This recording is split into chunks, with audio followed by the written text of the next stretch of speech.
আসসালামু আলাইকুম। আশা করি সবাই অনেক ভালো আছেন। আবারও নতুন ভিডিওতে আপনাদের সবাইকে স্বাগতম। আজকে আলোচনা করব পালাও দেশ সম্পর্কে। ভিডিও শুরু করার আগে যারা আমার পুরনো ভিডিওগুলো এখনো দেখেন নাই তারা সবগুলো ভিডিও দেখে নিতে পারেন। আমার একটা না একটা ভিডিও আপনাদের কাজে আসতে পারে, আর আমার প্রত্যেকটা ভিডিও একটা না একটার সাথে রিলেটেড থাকে। এখন আসি মূল কথায়। আমি কিছুদিন আগে মাইক্রোনেশিয়া ভিডিও দিয়েছি যে মাইক্রোনেশিয়া পাসপোর্ট নিতে পারলে আমেরিকা যেভাবে যাবেন। আজকে আলোচনা করব পালাও দেশের পাসপোর্ট সম্পর্কে। যারা পালাও দেশের সাথে পরিচিত না তারা আমার স্ক্রিনে দেখতে পারেন পালাও দেশটা কোথায় অবস্থিত। আমার অডিয়েন্স একজন কয়েকদিন আগে কমেন্ট করছিল উনি পালাও দেশে থাকে, তারপর ওনার সাথে আমি ফোনও কথা বলছিলাম পালাও দেশে উনি কিভাবে গেল, এম্বাসি তো আমাদের দেশে নেই, আর পালাও আমাদের জন্য ভিসা ছাড়া যাওয়া সম্ভব না। তখন উনি বলল উনি ওনার পরিচিত মাধ্যমে একটা চাকরির ব্যবস্থা করছে, তারপর ভিডিও কলে ইন্টারভিউ দিয়ে ভিসা নিয়ে বাংলাদেশ থেকেই গেছে। এমন আপনাদের যদি পরিচিত কেউ থাকে তাহলে খোঁজখবর নিয়ে দেখতে পারেন, অথবা আমার যদি সেশেলসের ভিডিওটা না দেখে থাকেন সেটা দেখে নিতে পারেন। সেটার মধ্যে আমি লিঙ্কডইন সম্পর্কে আলোচনা করেছিলাম, কারণ লিঙ্কডইন তথ্য অনুযায়ী পালাও দেশের মধ্যে বেশ চাকরির সুযোগ রয়েছে। কিন্তু আপনারা পরিচিত কেউ না থাকলে লিঙ্কডইনের মাধ্যমে চেষ্টা করতে পারেন। আমার স্ক্রিনে দেখতে পারবেন পালাও দেশের অফিসিয়াল কারেন্সি ইউএস ডলার। সেই হিসাবে আপনারা পালাও দেশে থাকলেও লস নেই, ভালো একটা স্যালারি আছে।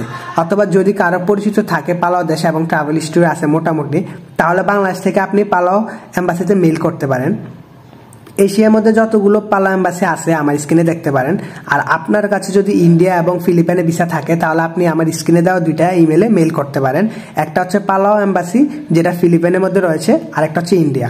অথবা যারা যেতে ইচ্ছুক কিন্তু ভিসা নেই ফিলিপাইন অথবা ইন্ডিয়ার, তাহলে আগে এই ইমেলে মেইল করতে পারেন ভিসার জন্য অ্যাপ্লাই করতে পারবেন কিনা তাদের এম্বাসিতে। তারপর তারা কনফার্ম করলে আপনি ফিলিপাইন ভিসা বা ইন্ডিয়ার ভিসা যেটা ইজি হয় সেই দেশের ভিসা নিয়ে তারপর অ্যাপ্লাই করতে পারেন। যদি ফিলিপাইন থেকে ভিসা পান তাহলে আপনাদের জন্য অনেক ভালো। ফিলিপাইন থেকে ভিসা নিতে পারলে তারপর ফিলিপাইন থেকে পালাও দেশে যেতে আপনাদের জন্য সহজ হবে। আমার স্ক্রিনে দেখতে পারেন আমার বর্তমান সময় অনুযায়ী তাইওয়ান এয়ারলাইন্সের সেম এয়ারলাইন্স ফিলিপাইন থেকে যাচ্ছে পালাও দেশে।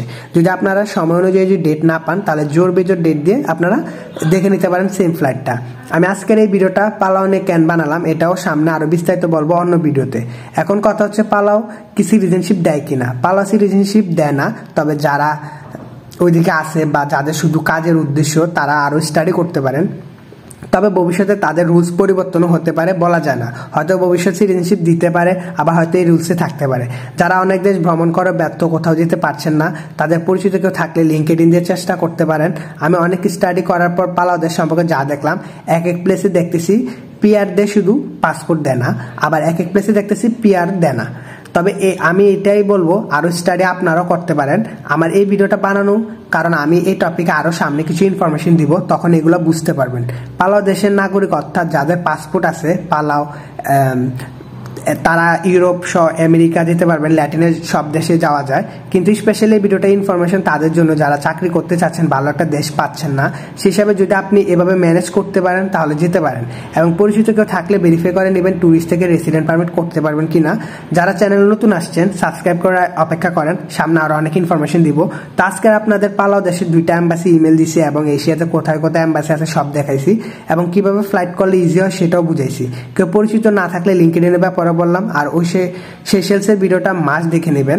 আশা করি সব বুঝাতে পারছি। আজকে ভিডিওটা সম্পর্কে সামনে আরো বিস্তারিত আলোচনা করব। তো আজকের এই ভিডিওটা আমি এখানে শেষ করতেছি। তো ততদিন ভালো থাকেন, সুস্থ থাকেন, নতুন ভিডিও অপেক্ষা করেন। আল্লাহ হাফেজ।